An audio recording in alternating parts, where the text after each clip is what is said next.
Hi hello నమస్తే. నేను మీ కట్టకార్తి. నాతో ఉన్నారు సీనియర్ జర్నలిస్ట్ డివి శ్రీనివాస్ గారు. సార్ నమస్కారం. సార్ నమస్తే సార్. ఎమ్మెల్సీ అనంతబాబు సుబ్రహ్మణ్యం అంటే తన కారు డ్రైవరు హత్య డోర్ డెలివరీ కేసులో తప్పించుకోవడానికి శతవిధాలా ప్రయత్నం చేస్తూ ఉన్నాడు. ఒకప్పుడు ఈ కేసు కొంత నీరుగారిపోయింది, అనంతబాబు కొంత తప్పించుకోగలిగాడేమో అందరూ అనుకున్నారు.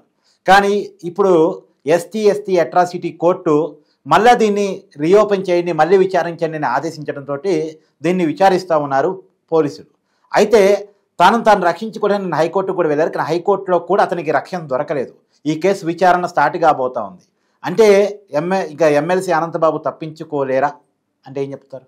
అంటే అనంతబాబు యొక్క వివాదాస్పద వైఖరి, అనేక ఆరోపణలు అతను చుట్టూతాన్ని. ఇది హత్య కేసు. అవును. ఏది వీధి సుబ్రహ్మణ్యం, మరి అతని దగ్గర డ్రైవర్గా పనిచేసేటువంటి వాడు చాలా బలవంతుడు. అతన్ని మరి దారుణంగా హత్య చేసి డోర్ డెలివరీ చేశారు. తనే హత్య చేసి డోర్ డెలివరీ చేశానని కూడా ఇతను ఒప్పుకోలు వాంగ్మూలం ఇచ్చినట్టుగా పోలీస్ దగ్గర ఉంది. ఇప్పుడు ఇక్కడ కొంతమంది వివాదాస్పద పోలీస్ అధికారుల వ్యవహార శైలి, అప్పటి ఎస్పీలుగా పనిచేసినటువంటి వాళ్ళు ఈ కేసుని మరి ఎవరి ఆదేశాల మేరకు తప్పుదారి పట్టించారు, అనంతబాబుని బయటేయించారు. ఎందుకంటే అతను చాలా బలవంతుడు, ఎవరు మృతుడు, అతన్ని ఒక్కడు చంపటం అసాధ్యం. ఈయనేంటి కొంచెం పిట్ట మనిషి అనంతబాబు. అలాంటి వ్యక్తి మరి ఒక్కడే అతన్ని ఎలా చంపగలిగాడు అంటే ఒక టీం అటాక్ చేసింది, ఒక గ్యాంగ్ అటాక్ చేసింది. పోస్ట్ మార్టం రిపోర్ట్లో ఏముంది? 30 పైగా గాయాలు, ఇంకా అంతర్గత గాయాలు ఉన్నాయి. అంటే ఒక గ్యాంగ్ దాడిలో అతను చనిపోయాడు. డోర్ డెలివరీ చేయాలన్నా, అతన్ని లిఫ్ట్ చేసి డెడ్ బాడీని కారులో పెట్టాలన్నా ఇతను ఒక్కడి వల్ల కాదు. అంటే కొంతమంది సహకారం ఉంది. ఏది? ఆ శవాన్ని ఎత్తి కారులో పెట్టడం, ఇంటి దగ్గరికి పంపించటం. ఇప్పుడు వీళ్ళు ఏమంటున్నారు, వీళ్ళ తరపున వాదన నిన్న కూడా హైకోర్టులో ఏమైనా జరిగింది, పునర్విచారణ చేస్తారు అంటున్నారు. విచారణ ఎదుర్కోవడానికి ఎందుకు భయపడుతున్నారు? మీరు నేరం చేయకపోతే, అందులో శుద్ధపూస అయితే, తప్పు చేయకపోతే. ఇప్పుడు నీకు ఎటువంటి ఇది లేనప్పుడు విచారణ ధైర్యంగా ఎదుర్కోవాలి, భయపడాల్సిన పని ఏంటి? వీళ్ళు అనేది ఏంటి, ఇది రీఇన్వెస్టిగేషన్ చేస్తే ఎలా అంటారు. ఇప్పుడు ఇచ్చిన ఆదేశాలు ఏంటి? Next investigation. ఇప్పుడు ఒకవైపేమో మృతుడి తల్లి చెప్తాను ఈ వాదనలన్నీ కూడా. తన కొడుకు బలవంతుడు, అతను అసలు కారులో ఎలా ఎక్కించారు, ఒకడి వల్ల కాదు, ఎవరో కొంతమంది ఇతనికి సహాయం చేస్తే మరి ఎక్కించారు, మరి డెలివరీ చేశారు, అతనే తీసుకువెళ్ళి అక్కడ దించాడంటే ఎంత ధైర్యం?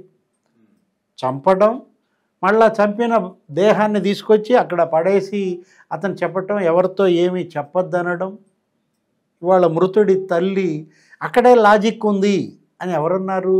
సాక్షాత్తు హైకోర్టు జడ్జి అన్నారు. ఆ తల్లి వాదనలో లాజిక్ లేదు అంటే, తల్లి వాదనలో లాజిక్ ఉంది అని న్యాయమూర్తి అన్నారంటే అక్కడ కనపడుతోంది కదా సివియారిటీ ఏంటి. ఇది దళితుడు అతను. మనం చూసాం అప్పటి 5 ఏళ్ల జగన్మోహన్ రెడ్డి పరిపాలనలో దళితులపై దమనకాండ. ఇప్పుడు ఇతను కేవలం ఏంటంటే SC/ST అట్రాసిటీ యాక్ట్, అది ఆ చట్టాన్ని తప్పించుకోవటం కోసం తన క్యాస్ట్ కూడా మార్చుకున్నాడని, కాపుని కొండ కాపుగా చూపించాడని. అనంతబాబు ఏంటంటే అతని అరాచకాలు, జగన్మోహన్ రెడ్డి ఆ ప్రాంతంలో ప్రజల్ని భయభ్రాంతులకు గురి చేయడం కోసం ఇతన్ని ఒక భూతంగా ఉపయోగించుకోవడం.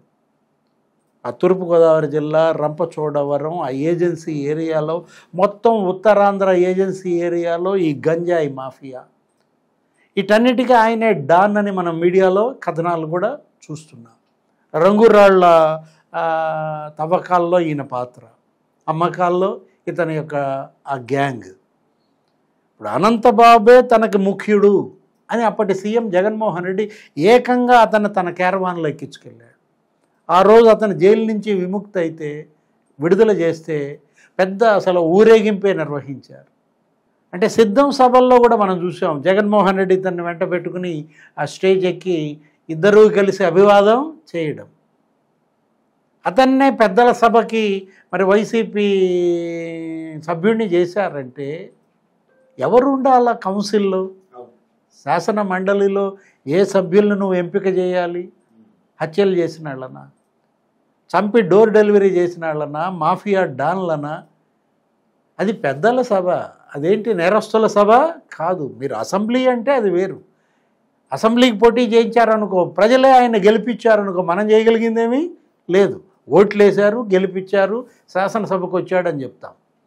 కౌన్సిల్కి ఇటువంటి వాళ్ళని నియమించడం, గవర్నరు కౌన్సిల్కి ఎవరిని నియమిస్తాడు?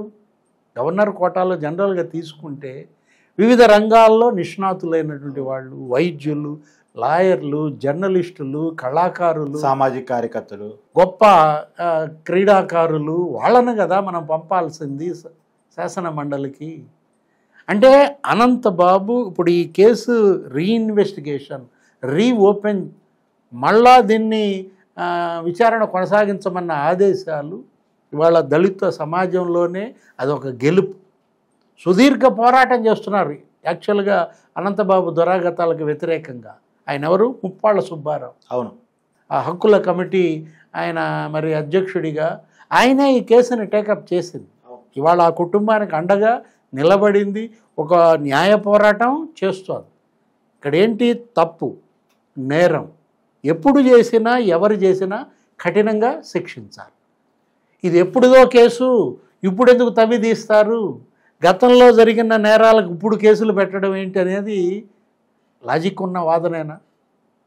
అప్పుడు మీరు కేసులు తీసుకోలేదు, అప్పుడు అసలు మీరు పోలీస్ స్టేషన్లో బాధితుల ఫిర్యాదులే నమోదు చేయలేదు.